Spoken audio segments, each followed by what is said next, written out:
Ó, comecei a gravar aqui então. Eu vou mostrar como que. Caralho. Como que resolve o problema novo. Basicamente, você tira um pelo da sua cabeça, clica aqui, pá, aí já aparece a flag. Essa é. Mentira. Bom, enfim. Nesse caso aqui, vocês tinham o meu auxílio, então eu tava dando dica aqui. Ah, já, header. Mano, então, como é que a gente de fato então aborda os problemas que a gente não se deparou ainda? Que isso vai acontecer. Primeiro, a enumeração.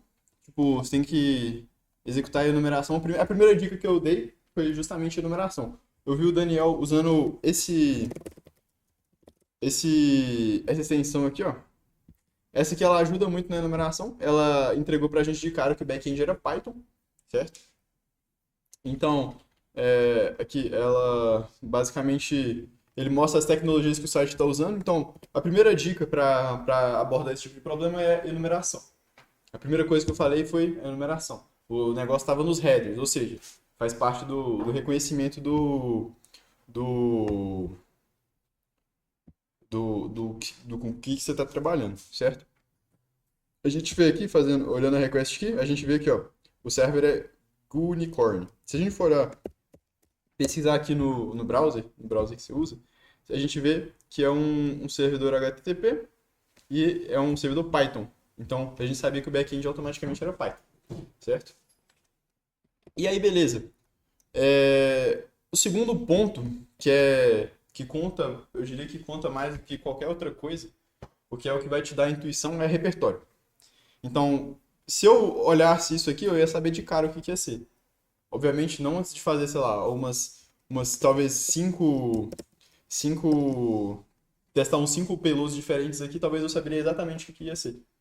Um desafio muito, não muito parecido, ele era um pouco mais escondido, né? A gente só tem, aqui é bem mais fácil, porque a gente só tem um vetor de ataque, que é justamente o único input que a gente pode fornecer para o site. Mas, por exemplo, tem um desafio do Hack the Box, que era num CTF assim, que era exatamente isso aqui. Não era exatamente isso, mas enfim, era a mesma falha, isso que eu quis dizer. Então, o que conta muito é repertório. Como que você adquire repertório? Fazendo coisa. Fazendo Hack the Box, fazendo Try Me, fazendo Portswig. Depois da gente obter muito repertório, algumas coisas ficam muito intuitivas. Tipo assim, porque o leque de coisas que você tem para testar é bem mais alto. Ou seja, você pode automaticamente você ter uma intuição bem mais fácil do que pode ser, tá ligado? Então aqui, nesse caso, é, mas supondo que eu não sei o que é o SSTI, que era a falha que a gente explorou agora. SSTI é Server Side Template Injection. O template, o que é o template injection? A parte server side a gente entende, que é basicamente do back-end, né? Da parte do back-end. O template injection é basicamente injetar código no renderizador de template do site. Aí você fala, tá, Gabriel, o que é um renderizador de template? O Jinja é um renderizador de template. Quando você vai fazer um site que ele é dinâmico, por exemplo, você vai fazer um site com back-end em Python. Você não. As coisas. Eu vou mostrar o código aqui para vocês verem.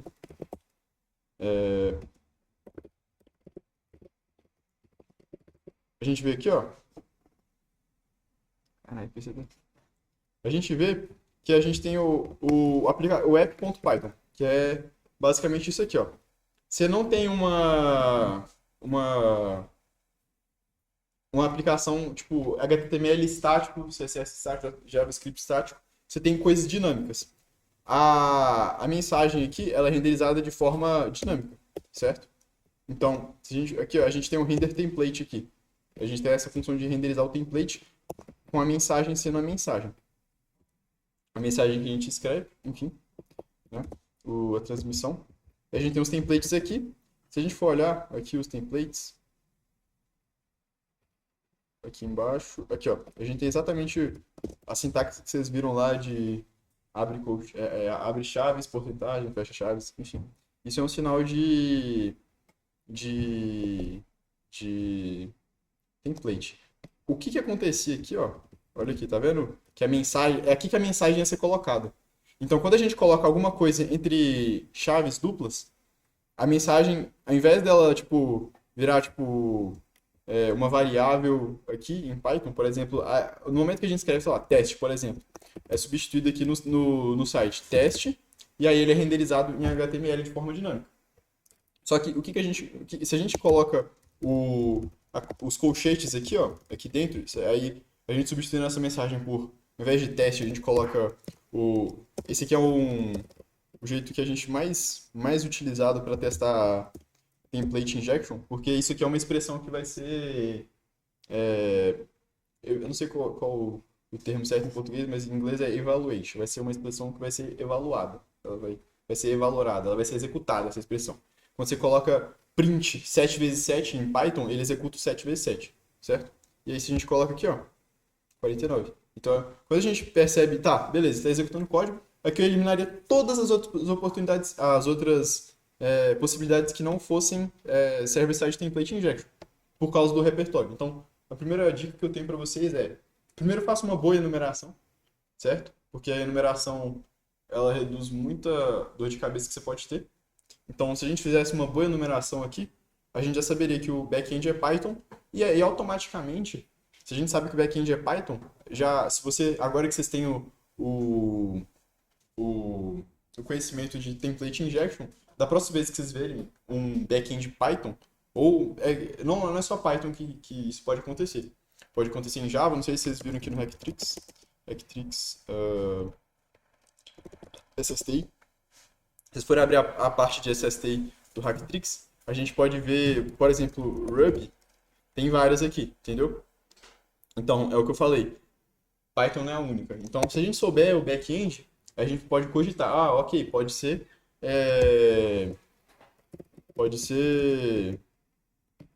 SSTI nessa linguagem. Você testa o SSTI dessa linguagem. Enfim, tem muitas oportunidades. Aqui, de novo, essa aqui, se o back-end for Node, a gente tem o handlebars. Enfim, as oportunidades são muito grandes para SSTI. E a lógica é a mesma. Você injetar código no renderizador de template. O renderizador de template pode executar código na máquina. Dito isso, a gente pode... Então, beleza, a gente sabe aqui que a gente tem essa execução de código, certo? Então, como que a gente, de fato, então, aborda esses problemas que a gente não sabe resolver ainda, que a gente nunca se deparou? Enumeração, a pesquisa é o forte. A pesquisa é o principal, a forma que você vai descobrir, entender essas vulnerabilidades. Muitas vezes em escalação de privilégios, você vai ter que fazer isso. Enfim, pesquisa, vocês vão ter que pesquisar. Por isso que a segunda coisa que eu falei, depois do header, era pesquisar. Então, eu falei do Hacktricks. O Hacktricks é uma boa fonte de pesquisa. E aí, dado que vocês têm o Hacktricks aqui, então, a gente já sabia que era Python. Então, a gente sabia que o backend era Python.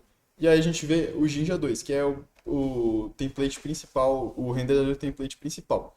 Sabendo disso, a gente pode ir rodando os payloads daqui, certo? Tem vários payloads. O que eu falei, vocês têm que ler com cuidado. Tipo, se eu só não ler isso aqui e tentar executar os comandos, payload por payload, que em alguma hora pode dar certo, sim. Mas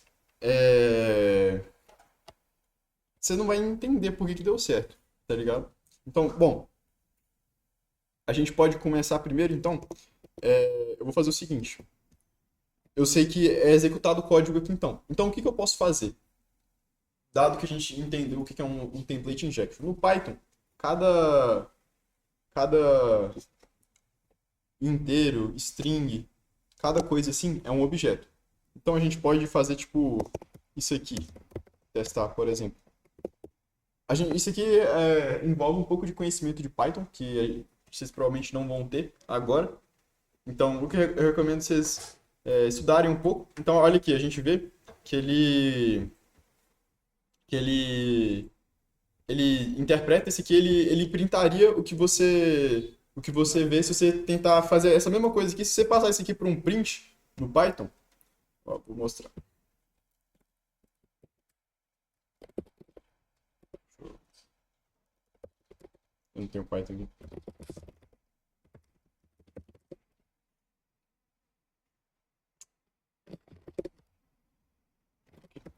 A gente abre o interpretador do Python aqui. Se a gente colocar um print nisso aqui, ó, ele vai mostrar a mesma coisa aqui que a gente viu, certo?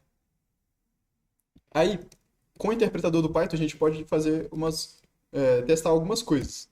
A gente pode ir em globals também. Isso aqui, de novo, eu não vou pedir que vocês saquem isso aqui tirem isso aqui da cartola. Isso aqui não são coisas que eu entendi de primeiro é, da primeira vez que eu tive contato. Então, tipo assim, isso aqui são coisas que vocês vão pegarem com o tempo. Então, fazendo exercício de... Deixa eu aumentar. Fazendo exercício de SSTI, fazendo exercício de REC, no geral, vocês vão pegar essas coisas. É inevitável que isso aconteça.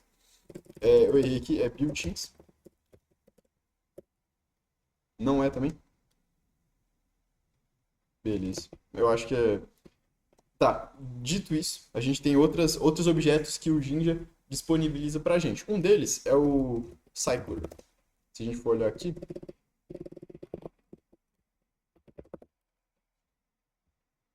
a gente tem que é um objeto que o Jinja automaticamente disponibiliza quando você está usando ele. E a gente pode fazer isso aqui também com o Jinja. A gente tem esse objeto, a gente pode fazer isso com esse objeto do Jinja. Olha lá, a gente vê o init dele. Tudo isso aqui a gente está pegando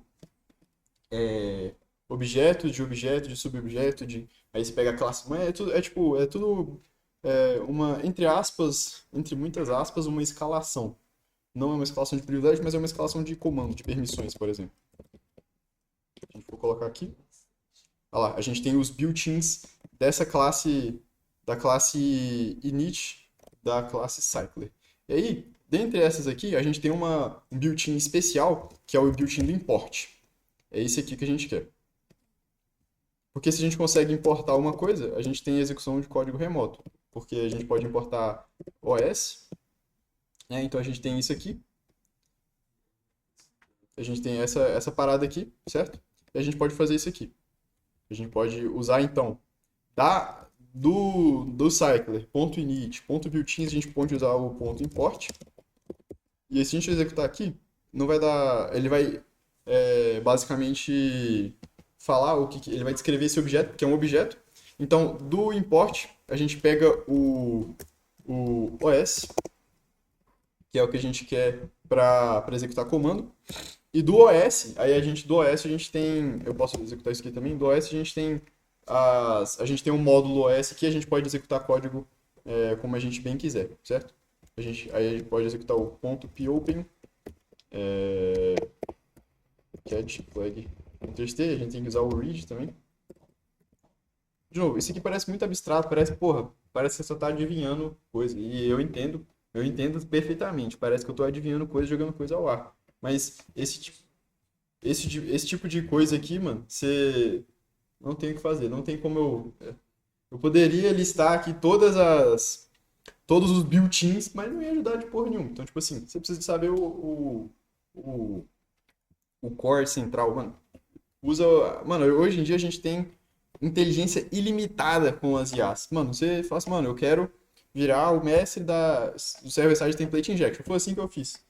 Eu quero, mano, eu quero que você me conte tudo de server-side template injection. Todos os built-ins que eu preciso saber, todas as subclasses que são úteis para escalar para outras coisas, enfim.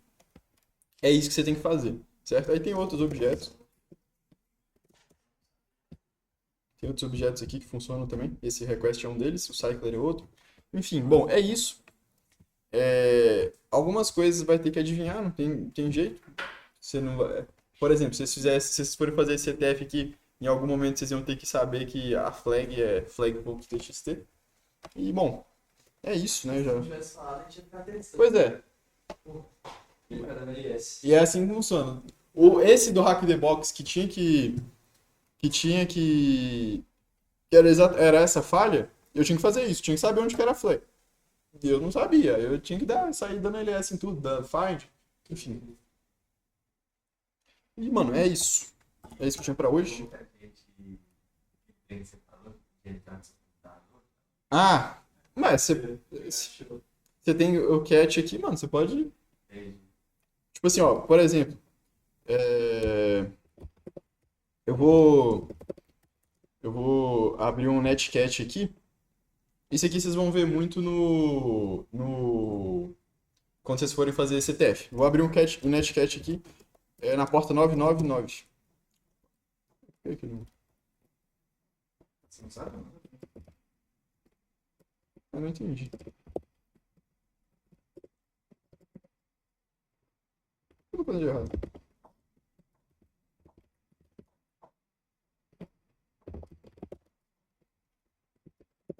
Aqui, abri um netcat. Ele basicamente ele escuta por conexões nessa porta aqui. Ou seja, então, como é que eu. E aí você fala, tá, o que que eu posso fazer então? Eu tenho uma execução de código remoto aqui. O cat, uma prova do que você tem execução de código remoto é o cat. Eu tenho execução de código. É basicamente isso aqui que eu tenho. Eu vou fazer o seguinte, então. Vou fazer de um jeito mais. É, é um payload muito clássico esse de shell, de reverse shell. Então vocês vão ter que fazer, tipo... Eu vou escrever aqui, depois eu explico, tá? Deixa eu ver qual que é o IP aqui.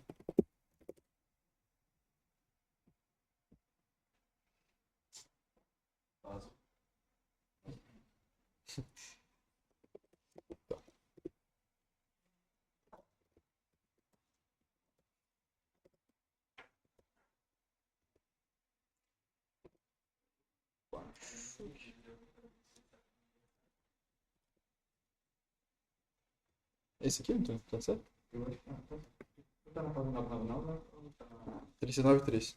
Tá certo aí? Mano, aí tem um depois do equação. Acho que é... Deixa eu Já ele era o bate. Hã? Aí. É esse aqui? Bom, vamos testar. Não, acho que não depois da equação. Oi? É redirecionar. Acho que... Não, é esse aqui. Esse aqui.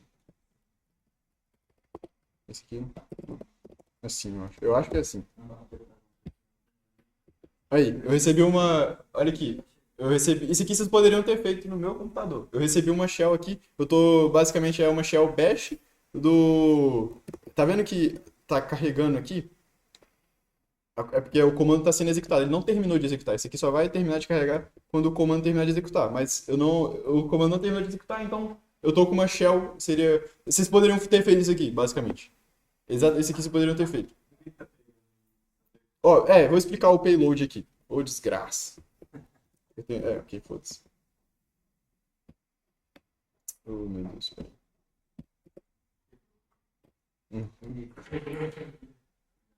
Bom, então tá pensando no DDoS. Aí, pronto. Bom, o que esse comando aqui faz, ele é o seguinte. Ele abre uma sessão interativa do bash, o bash-i, ele abre uma sessão interativa, e ele manda essa sessão interativa para essa pasta, esse arquivo aqui, ó.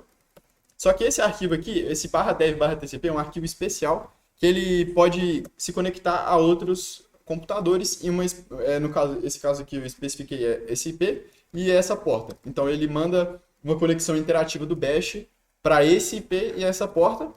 E isso aqui eu estou basicamente redirecionando toda a minha entrada para essa toda a entrada, todo o feedback, todo o erro, todo o output que eu tenho do bash para essa sessão do bash interativo.